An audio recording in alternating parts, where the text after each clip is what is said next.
11 નવેમ્બરે મોડી રાત્રે બોપલમાં થયેલી એમઆઈસી વિદ્યાર્થીની હત્યા કેસમાં આજે પોલીસ દ્વારા સમગ્ર ઘટનાનું રિકન્સ્ટ્રક્શન કરવામાં આવ્યું હતું. આ કેસને લઈને આજે બપોરે પોલીસ ટીમ કાફલા સાથે આરોપી વિરેન્દ્રસિંહને લઈને બોપલ પહોંચી, જ્યાં આરોપીએ વિદ્યાર્થીની હત્યા કરી હતી. વિરેન્દ્ર હત્યા કરીને ઘરે ગયો હતો. આરોપી પરિવારજનોને હરિયાણા ફરવા જવાનું કહીને નીકળી ગયો હતો અને બાદમાં બે કાર બદલીને પંજાબ પહોંચ્યો હતો. જોકે હાલ તો તેની ધરપકડ કરી લેવાઈ છે અને અમદાવાદ લવાયો છે. જોકે વિદ્યાર્થીની હત્યા પહેલાના સીસીટીવી ફૂટેજ સામે આવ્યા છે, જેમાં આરોપી પોલીસકર્મી વિરેન્દ્રસિંહ પઢેરિયા કાર સાથે સીસીટીવીમાં દેખાય છે.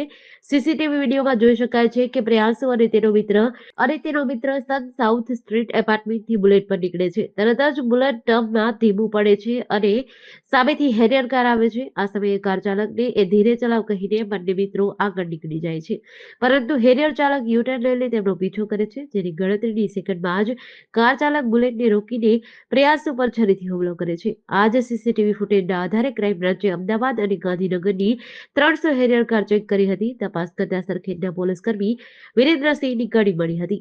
પોલીસ તપાસમાં સામે આવ્યું કે મંડળની રાત્રે વિરેન્દ્રસિંહ બહાર જવા નીકળ્યો હતો. આખરે પોલીસે 80 જેટલા સીસીટીવી ચેક કરીને હત્યારા વિરેન્દ્રસિંહ સુધી પહોંચી હતી અને પંજાબથી ઉઠાવ્યો હતો. પોલીસે હત્યામાં વપરાયેલ ચપ્પુની શોધખોળ શરૂ કરી હતી. જેડીસી ન્યૂઝ સાથે ચિરાગ પાટડિયા, અમદાવાદ.